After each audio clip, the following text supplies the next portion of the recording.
excited lang ako sa ride na gaganapin bukas. Dahil hindi na tayo solo ride magra-ride, kundi group ride.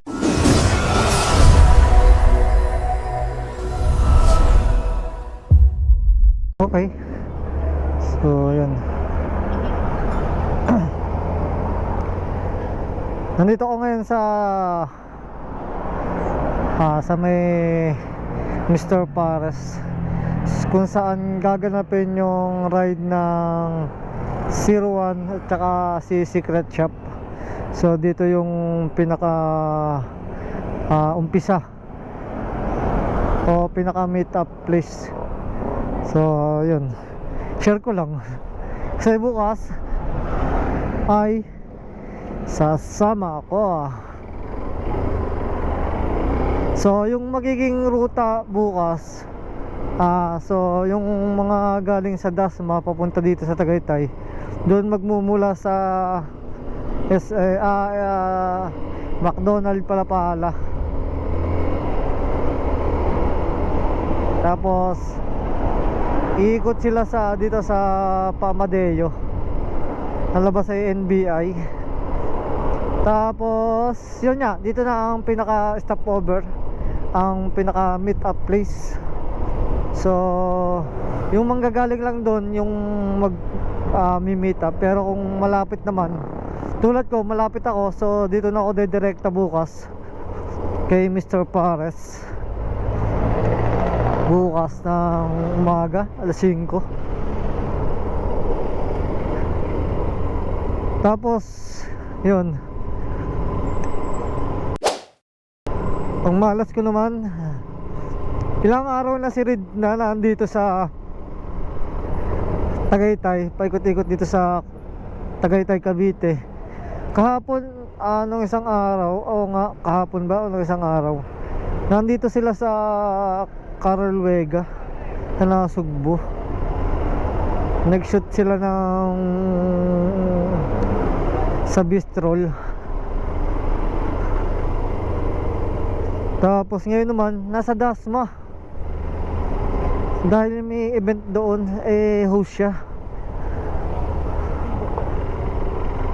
Ang problema, hindi naman ako makasunod kasi pang-umaga ako. Tapos ang labas ko ay ngayong hapon, ngayong alas 3. So kung susunod ako, wala na akong dadatnan doon, wala nang read na madadatnan doon. Sigurado nakalis na yun. Sigurado pagkatapos ng raffle, sigurado si bata na yung mga umattend dun, diba? Yun, laking panghihinayang ko lang kasi ilang araw, hindi lang araw, beses kong inaabangan si Boss Red na pag napunta dito, inaabangan ko talaga. Ang problema, talagang hindi ko matagpuan.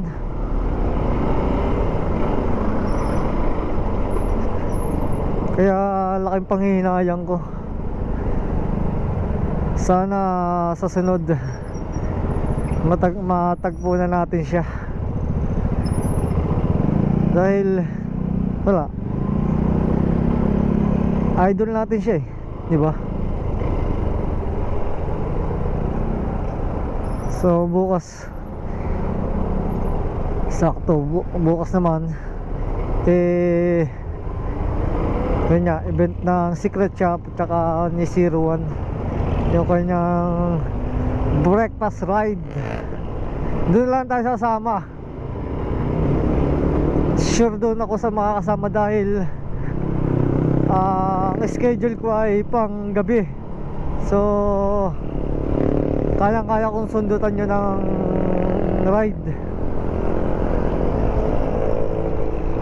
Kahit nga hindi ko tapusin yung event na yun basta makasama lang ako makarating lang ako doon sa pinaka destination, doon sa pinaka kakainan. Pagdating doon pwede na ako umuwi.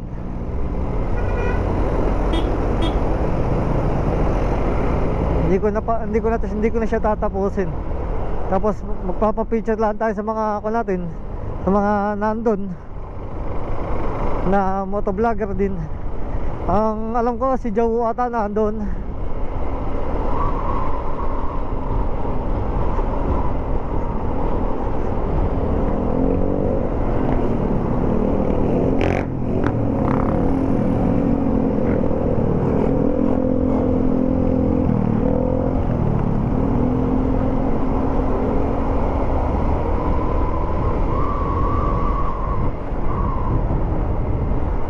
Yun ba yun? Hindi naman yun. Iba mukha nun. Wala ko kay Boss Red yun eh. Iba ni Boss Red.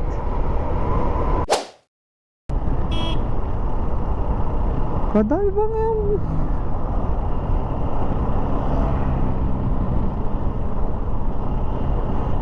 Okay, so kagabi habang nag-i-scroll ako sa TikTok, so nabasa ko sa TikTok na hindi na ipapatupad ang doble plaka law dahil daw sa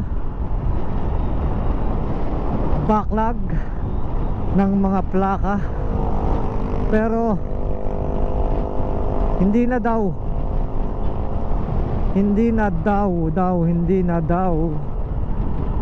kasi alam mo ang aking side doon, masasabi ko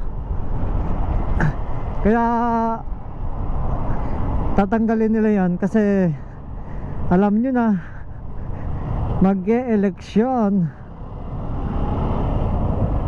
kailangan nilang magpalakas sa mga tao, lalo na sa mga rider na against sa doble plaka na pinatupad nila. So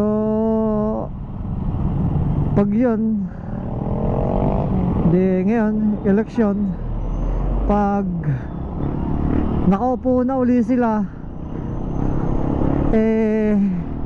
yun, doon na nila uli sisimulan yung bubuksan yung batas na yun. Uungkatin uli nila yun pag sila ay nakapwesto na uli.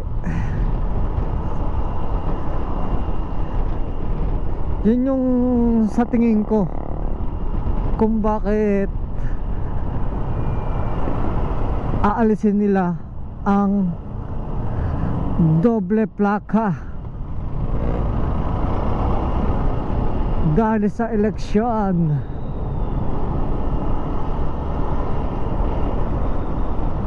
Alam nyo naman mga politika, pag may kailangan talagang gagawa ng paraan, pero pag naandyan na sila sa pwesto, alam nyo na, tatablahin na ulit ang mga taong bayan o yung mga riders.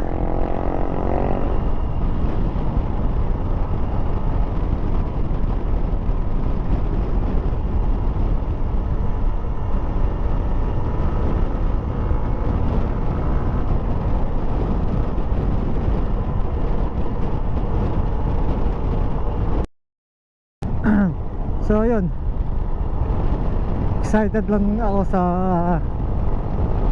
ride na gaganapin bukas, dahil hindi na tayo solo ride magra-ride, kundi group ride. Dami ng pan. Ito na yung pangalawang ride ko ng taong 2025. At matatagdagan pa yan sa mga susunod na araw, linggo, buwan, dahil niseset akong ride.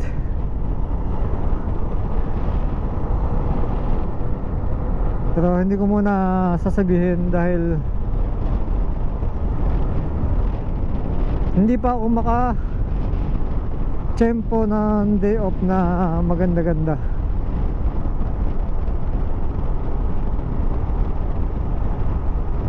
Dahil laging nakaka-day off ako, laging alanganin, laging galing ako sa puyat. So wala, useless, hindi tayo makaka ride nun pag galing sa puyat, kasi maghapon lang ako matutulog nun.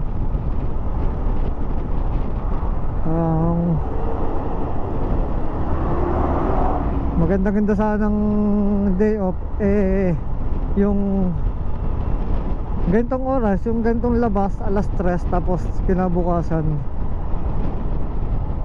day off, para makakon tayo,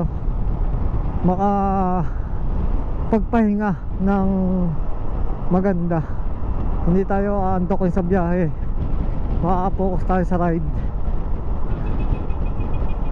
Kaya sana maka-day off tayo ng maganda-ganda. Nakaw.